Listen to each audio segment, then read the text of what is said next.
50 ரூபாய்க்கு தான். எப்படின்னா சில்லியோட வாங்கினாலும் 50 தான், சிக்கன் வறுவலோட வாங்கினாலும் 50 தான், போட்டியோட வாங்கினாலும் 50 தான். அதாவது மீறி போனால் ஒருத்தரோட கான்செப்ட் ஒரு 60 ரூபாக்குள்ள பட்ஜெட் முடிச்சுட்டு போகணும். ரெண்டாவது ஒரு ½ ரைஸ் வாங்கினா 10 ரூபா தான். நம்ம வந்து chicken biryani, chilli biryani, chicken வறுவல் பிரியாணி, அப்புறம் வந்து மட்டன் போட்டி பிரியாணி, பீஃப் சுக்கா பிரியாணி, மட்டன் கைமா வடை எல்லாமே இருக்குது. அது போக தக்காளி சாதம், தயிர் சாதம், லெமன் சாதம் இதுவும் இருக்கும். இது ஆட்டோ ஓடிக்கும்.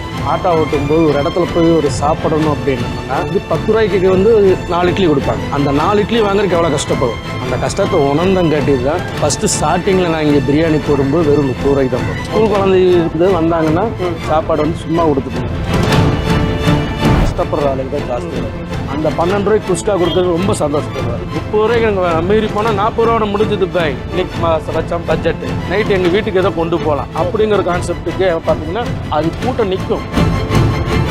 காசு இல்லைன்னு யாரும் கொடுத்துட்டோம் அது நம்ம ஒன்றும் கொண்டு போகிறது கிடையாது இல்லைங்களா. பசின்னு ஒருத்தர் வந்து கேட்கும்போது அவங்களுக்கு நம்ம கொடுக்கலன்னா அந்த சாப்பாடை வச்சு பிரயோஜனமே கிடையாது.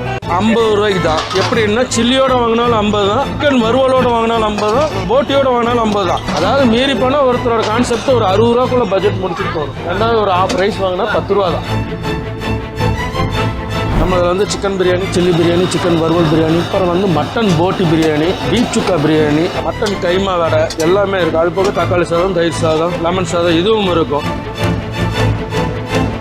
இது ஆட்டோ ஓடிக்கும். ஆட்டோ ஓட்டும்போது ஒரு இடத்துல போய் ஒரு சாப்பிடணும் அப்படின்னா இது 10 ரூபாய்க்கு வந்து 4 இட்லி கொடுப்பாங்க. அந்த 4 இட்லி வாங்குறதுக்கு எவ்வளோ கஷ்டப்படும். அந்த கஷ்டத்தை உணர்ந்தம் காட்டிட்டு தான் ஃபஸ்ட்டு ஸ்டார்டிங்கில் நான் இங்கே பிரியாணி போடும்போது வெறும் 30 ரூபாய்க்கு தான் போடும். ஸ்கூல் குழந்தை இருக்குது வந்தாங்கன்னா சாப்பாடு வந்து சும்மா கொடுத்துட்டு கஷ்டப்படுற ஆளுக்கு தான் ஜாஸ்தி வரும். அந்த 12 ரூபாய்க்கு குஸ்கா கொடுத்தது ரொம்ப சந்தோஷப்படுவார். 30 ரூபாய்க்கு எனக்கு மீறி போனால் 40 ரூபா முடிஞ்சது பாய். இன்னைக்கு வச்சோம் பட்ஜெட்டு நைட்டு எங்கள் வீட்டுக்கு ஏதோ கொண்டு போகலாம் அப்படிங்கிற கான்செப்டுக்கு பார்த்தீங்கன்னா அது கூட்டம் நிற்கும்.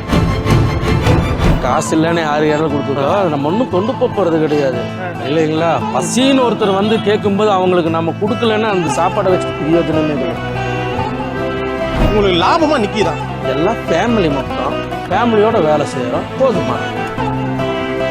எர்ணாகுளத்துலேருந்து ஒரு சர்ச்சு ஃபாதரியார் ஃபோன் பண்ணார். என்னோட வீடியோ ஏதோ பார்த்து போட்டு அவர் சொன்னார் என்னென்னு குழந்தைகளுக்கு 10 ரூபா கொடுக்குறீங்களா உங்களுக்கு இந்த வாரம் நான் பேயர் பண்ணுறேன் அப்படின்னு உங்களை ரொம்ப வாழ்த்துறேன்னார். அதுதான் எனக்கு பெரிய ஒரு ரெக்கார்ட். ஆட்டோ ஓட்டும்போது ஒரு இடத்துல போய் ஒரு சாப்பிடணும் அப்படின்னோம்னா அந்த 20 ரூபாய்க்கு நம்ம வாங்கி சாப்பிட்றோம். அப்போல்லாம் வந்து 10 ரூபாய்க்கு வந்து 4 இட்லி கொடுப்பாங்க. அந்த 4 இட்லி வாங்குறதுக்கு எவ்வளோ கஷ்டப்படும். அந்த கஷ்டத்தை உணர்ந்தம் காட்டி தான் ஃபஸ்ட்டு ஸ்டார்டிங்கில் நான் இங்கே பிரியாணி போடும்போது வெறும் 30 ரூபாய்க்கு தான் போடும். எத்தனை வருஷத்துக்கு முன்னாடி இது வந்து ஒரு 10-12 வருஷத்துக்கு முன்னாடி 30 ரூபா தான். சில்லியோட அப்பவும் நாங்கள் வந்து 30 ரூபாய்க்கு பிரியாணி கொடுப்போம். 20 ரூபாய்க்கு எம்டியும் இப்போ தான் கொண்டு வந்திருக்கோம். அப்போல்லாம் எம்டி வந்து 12 ரூபா தான். ஓகே 12 ரூபா 10 ரூபா அவ்வளோதான். அந்த கான்செப்டில் போகும். குழந்தைகளுக்கு சும்மா கொடுப்போம். குழந்தைங்களுக்கு ஃப்ரீ. ஸ்கூல் குழந்தை பக்கத்தில் இருக்கங்காட்டி ஸ்கூல் குழந்தைக்கு எங்கள் அம்மா வந்து வந்தாங்கன்னா சாப்பாடு வந்து சும்மா கொடுத்துட்டு இருந்தாங்க. என்னன்னா அந்த மத்தியானம் லஞ்ச் டைமில் அவங்களுக்கு க்ரௌடு ஜாஸ்தி ஆயிருதுங்கிறனால கொஞ்சம் இங்கே டிராஃபிக் ஆகுதுங்கிறனால 10 ருபீஸ்க்காக நான் மாற்றிட்டேன். பிஹைண்ட் நோட்ஸ் பெருமையுடன் தயாரித்து வழங்கும் மூன் வாக் மியூசிக்கல் நைட் ஜனவரி 4 ஞாயிறு மாலை 4 மணி அளவில் சத்யபாமா யூனிவர்சிட்டி சென்னையில் நடைபெற உள்ளது. உங்கள் டிக்கெட்ஸை BookMyShow District ticket 9 மற்றும் கின் ஆஃப் ஹலில் ஸ்கிரீன்ல தெரிகிற வாட்ஸ்அப் நம்பர் வெப்சைட் மூலமாக புக் செய்வோம். See you there.